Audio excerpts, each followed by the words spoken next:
And I stand here today at the cross currents of that history, knowing that my piece of the American dream is a blessing hard won by those who came before me, all of them driven by the same conviction that drove my dad to get up an hour early each day to painstakingly dress himself for work, the same conviction that drives the men and women I've met all across this country, people who work the day shift, then kiss their kids goodnight and head out for the night shift, without disappointment, without regret. See, that goodnight kiss is a reminder of everything they're working for.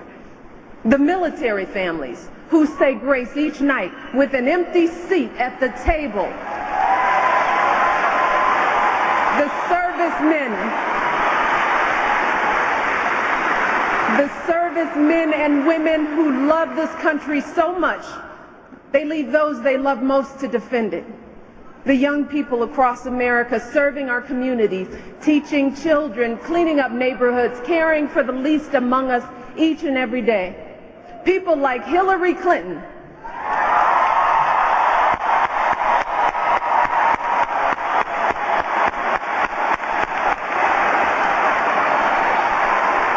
who put those 18 million cracks in that glass ceiling so that our daughters and our sons can dream a little bigger and aim a little higher. People like Joe Biden, who has never forgotten where he came from and never stopped fighting for folks who work long hours and face long odds and need someone on their side again. All of us driven by the simple belief that the world as it is just won't do, that we have an obligation to fight for the world as it should be. And that is the thread that connects our hearts. That is the thread that runs through my journey and Barack's journey and so many other improbable journeys that have brought us here tonight, where the current of history meets this new tide of hope. And you see, that is why I love this country.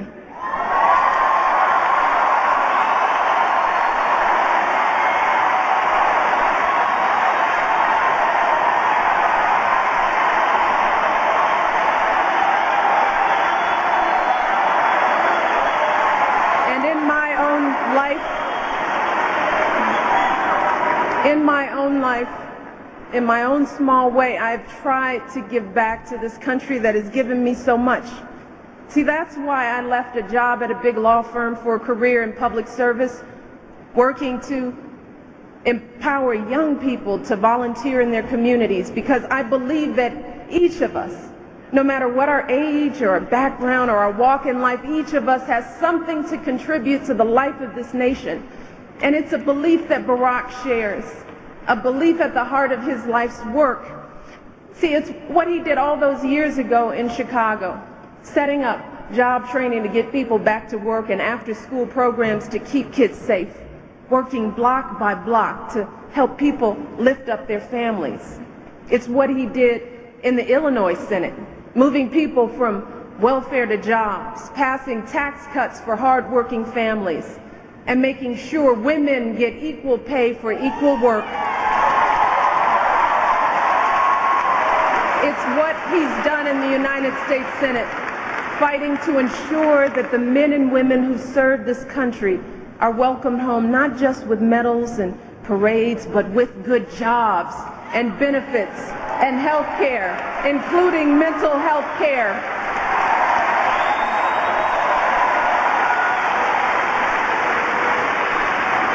See, that's why Barack's running, to end the war in Iraq responsibly, to build an economy that lifts every family, to make sure health care is available for every American, and to make sure that every single child in this nation has a world-class education all the way from preschool to college.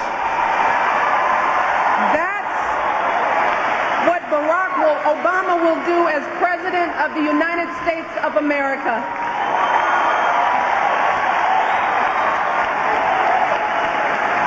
He'll achieve these goals the same way he always has, by bringing us together and reminding us how much we share. and how alike we really are. You see, Barack doesn't care where you're from or what your background is or what party, if any, you belong to. See, that's just not how he sees the world. He knows that thread that connects us, our belief in America's promise, our commitment to our children's future. He knows that that thread is strong enough to hold us together as one nation, even when we disagree. It was strong enough to bring hope to those neighborhoods in Chicago. It was strong enough to bring hope to the mother he met who was worried about her child in Iraq. Hope to the man who's unemployed and can't afford gas to find a job. Hope to the student working nights to pay for his sister's health care, sleeping just a few hours a day. And it was strong enough to bring hope to people who came out on a cold Iowa night and became the first voices in this chorus for change that has been echoed by millions of Americans from every corner of this nation. Millions of Americans who know that Barack understands their dreams. Millions of Americans who know that Barack will fight for people like them, and that Barack will bring, finally, the change that we need. And in the end, after all that's happened these past 19 months, see, the Barack Obama I know today is the same man I fell in love with 19 years ago. He's the same man who drove me and our new baby daughter home from the hospital 10 years ago this summer, inching along at a snail's pace, peering at us anxiously through the rearview mirror, feeling the whole weight of her future in his hands, determined to give her everything he'd struggled so hard for himself, determined to give her something he never had, the affirming embrace of a father's love.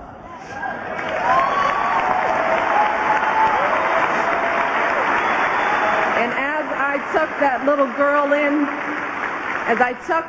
girl in, and her little sister into bed at night, you see, I think about how one day they'll have families of their own, and how one day they and your sons and daughters will tell their own children about what we did together in this election. They'll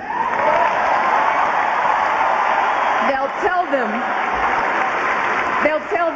how this time we listened to our hopes instead of our fears. How this